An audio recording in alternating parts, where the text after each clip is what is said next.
ดีสบายดีตอนเช้าพี่สบายดีตอนเช้าคือกันเนาะสบายดีตอนเช้าทุกคนสบายดีเช้ามื้อใหม่แล้วก็เป็นมื้อที่2เนาะทีวีได้มาอยู่หลวงพระบางเนาะรู้สึกว่าเช้านี้อากาศก็อยากเย็นจากหนาวน้อยนึงแม่แล้ว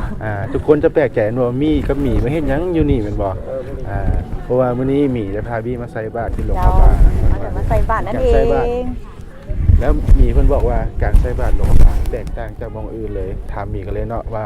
แตกต่างกันจังได๋เนาะหมีนั่นแล้วดีการใส่บาตรของชาวหลวงพระบางนะเป็นการใส่บาตรที่ว่า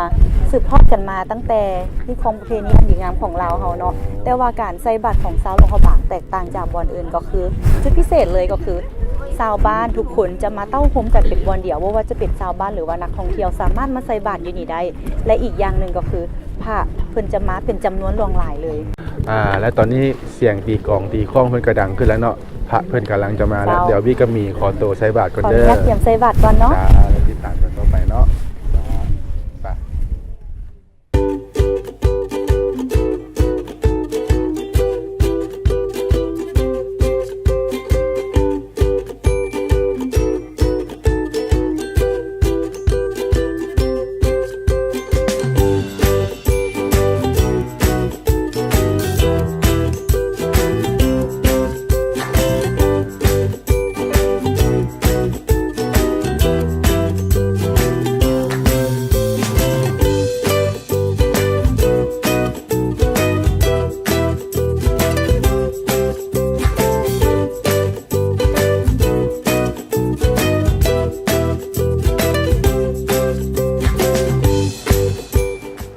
เนาะตอนนี้ทุกคนเขาก็กลับมาที่โรงแรมกันเป็นที่เรียบร้อยแล้วเนาะหลังจากที่เขาไปใส่บาตรมาทุกคนเห็นบอกอาหารของเขาจะเต็มหน้าโต๊ะเลยตอนนี้พี่อยากพูดว่าขอถามมีเนี่ยอาหารของเขามื้อนี้มีอย่างกินเนาะเจ้าทางโรงแรมเมืองทองเพิ่นได้จัดเซตอาหารที่พิเศษให้พวกเขาในตอนเช้าในมื้อนี้ก็จะเป็นเมนูอมเล็ตใส่กรอกแฮมเนาะตามด้วยข้าวจีครัวซองนอกจากที่ว่าเมนูที่อยู่หน้าโต๊ะนี้แล้วทางโรงแรมเมืองทองเพิ่นยังได้มีข้าวเปียกหรือว่าเส้นเฝอเป็นประเภทเฝอแล้วก็ข้าวซอยเนาะทางโรงแรมเมืองทองจะจัดอาหารเช้าแบบนี้ทุกมื้อสำหรับแขกที่ว่ามาพักอยู่ที่โรงแรมเมืองทองเท่านั้นเนาะเห็นบอกทุกคนพี่ได้บอกไปแล้วว่าโรงแรมเมืองทองเพิ่นมีเซตอาหารเช้าฟรีแล้วมื้อนี้หมีจะพาพี่ไปเที่ยวไสเนาะแน่นอนเนาะเขาแต่งตัวแบบนี้ท่านผู้ชมก็อาจจะคิดคือกันเลยเนาะว่าเป็นอย่างพวกเขา2คนคือแต่งตัวแบบนี้แล้วก็พิษหูพิษตาท่านผู้ชมไปแน่นอนมีจะพาพี่ไปเที่ยวสถานที่ต่างๆอยู่ที่ตัวเมืองหลวงพระบางแต่จะไปใส่นั้นจะบ่ฟ้าวบอกก่อนพวกเขาจะขออุบไว้ก่อนเนาะถ้าอยากรู้ท่านผู้ชมต้องติดตามพวกเขาไปพร้อมๆกันเลยเนาะแต่ว่าตอนนี้พวกเขา2คนต้องขอรับประทานอาหารเช้าก่อนเนาะขออนุญาตเด้อเจ้า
และตอนนี้เนาะนางฟ้าของเขาก็ได้พามาฮอดแล้วอุทยานน้ำตกตาดกวางซี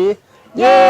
นี่เนาะตาดกวางซีมาฮอดแล้ว ก่อนอื่นที่จะเข้าไปในน้ำตกเขาก็ต้องได้ไปซื้อปี้กันก่อน แล้ว เดี๋ยวนางฟ้าเขาจะพาไปเล จะพาไป ย ซื้อปีเนาะเดี๋ยวตาม โอเค กันมาเลยเข้าคิวแป๊บนึง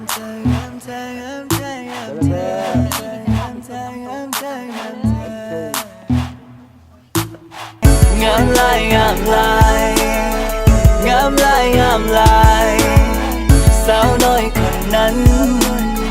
เจ้ามาจากไสก็อยากรู้จักเจ้า เจ้าบอกใครได้บอกงามลายงามลายงามลายงามลาย Yeah, ngam lai, it's the first time, girl, you make me fly. Hey, yeah. Let's get high, you กับ I รู้ตรงไง it's gonna be okay เพราะว่า I บ่แม่นคน lonely. Oh, true love ain't no lie. แต่เกิดมาจะเคยได้เห็น You're shining like a sanguine. Your smile, your eyes, every single step เฮ็ดให้หัวใจละลาย I got a secret ไอ้บ่เคยบอกใครจะบอกให้ฟังให้มันซึ้งทั้งหัวใจ You and I เจ้ากับ I we gonna be together till the end of time เจ้าเนาะทานผู้ชมตอนนี้มีเองก็ได้นำพาหนุ่มบี้มาสู่จุดชมวิวที่งามที่สุดในน้ำตกอุทยานตัดกงซีแห่งนี้เนาะและตอนนี้มีเองก็จะถามความรู้สึกของหนุ่มบี้เลยว่ารู้สึกแนวไหนตอนนี้เพิ่นกำลังเพลิดเพลินกับการถ่ายรูปอยู่หนุ่มบี้ สบายดีทุกคน โดยอยากสอบถามหนุ่มบี้ว่าน้ำตกตัดกงซีนี้เฮ็ดให้หนุ่มบี้ประทับใจบอลใดแน่ธรรมชาติที่บ่สวยสดงดงามมื้อนี้เฮ็ดให้บี้หลงไหลอหย่างแน่กับธรรมชาติบอลนี้ ผมประทับใจในน้ำตกอุทยานน้ำตกตาดกกซีมีทุกบอลเลยท่านผู้ชมตั้งแต่เข้ามาเขากับมีหมีให้เบิ่งแล้วมาฮอดจุดนี้เห็นบ่เห็นแม่น้ำบ่ทุกคนเป็นสีเขียวมรกตงดงามหลาย น้ำไหล น้ำตกสูงเมืองเมืองไหลลงมาสวยงามหลายบ่เคยเสียใจเลยที่มาหลวงพระบาง เจ้าเนาะเป็นว่าในตอนนี้พวกเขาก็มาฮอดจุดชมวิวจุดสุดท้ายแล้วของน้ำตกตัดกงซีเนาะถ้าท่านผู้ชมอยากรู้ว่าทริปต่อไปมีจะพาหนุ่มบี้ไปเที่ยววันใดอีกติดตามรับชมพวกเขาได้เด้อ Ngam lai, it's the first time, girl, you make me fly. Hey, yeah. Let's get high, you กับ I รู้ตรงไง it's gonna be okay เพราะว่า I บ่แม่นคน lonely. Oh, true love ain't no lie.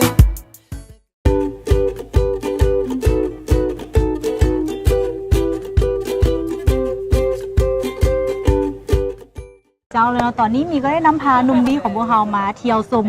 ตลาดใจกลางเมืองของหลวงพระบางเขาจะเอิ้นว่าตลาดมืดนั่นเองเนาะและตอนนี้เขาก็ข้างหลังก็จะเป็นด้านหลังนี่เป็นตลาดมืดเนาะที่ว่ามีเครื่องขายเป็นพวกแฮนด์เมดเป็นเครื่องของต้อนของฝากซึ่งว่าหนุ่มบี้ของเขาก็อยากได้เป็นพิเศษเพื่อที่จะไปต้อนไปฝากคนอยู่ที่ทางบ้านเช่นเดียวกัน เจ้าแม่นแล้วพอดีเลยกำลังได้ของฝากไปให้พี่น้องแน่พ่อแม่แน่ที่ว่าอยู่ต่างประเทศ จากการสังเกตเห็นหน่อยนึงมันเครื่องแบบโอ้เครื่องหลายอีหลีแล้วก็เป็นเครื่องพื้นบ้านวัฒนธรรมของหลวงพระบางอีหลีเลย หลายๆอย่างมาแบบจูหาใส่บ่ได้มีแต่หลวงพระบางอย่างเดียวเลย เดี๋ยวจะขอตัวไปช้อปปิ้งกันก่อนเดี๋ยวให้มี ถ้าท่านผู้ชมอยากรู้แล้วว่าทางในตลาดนั้นมีอย่างแน่เดี๋ยวมีขอพาหนุ่มบี้เข้าไปเบิ่งแล้วท่านผู้ชมน้ำกันมาเลย มาเลย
แล้วเนาะทานผู้ชมหลังจากที่ว่าพวกเขาสองคนได้ไปรอซื้อเครื่องของฝากอยู่ที่ตลาดมืดนั้นมาเฮียบห้อยแล้ว ตอนนี้พวกเขาสองคนก็ได้ขึ้นมานั่งพักผ่อนชมวิวหน่อยหนึง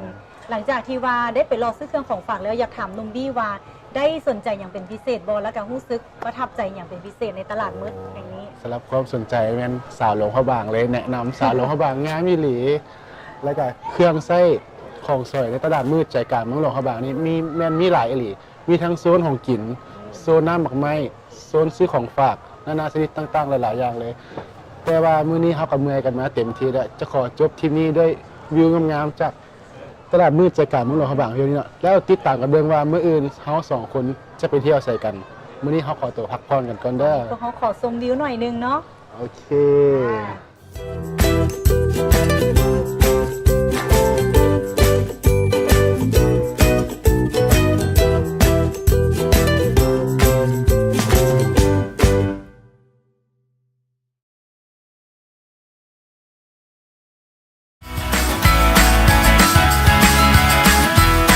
I'm sorry.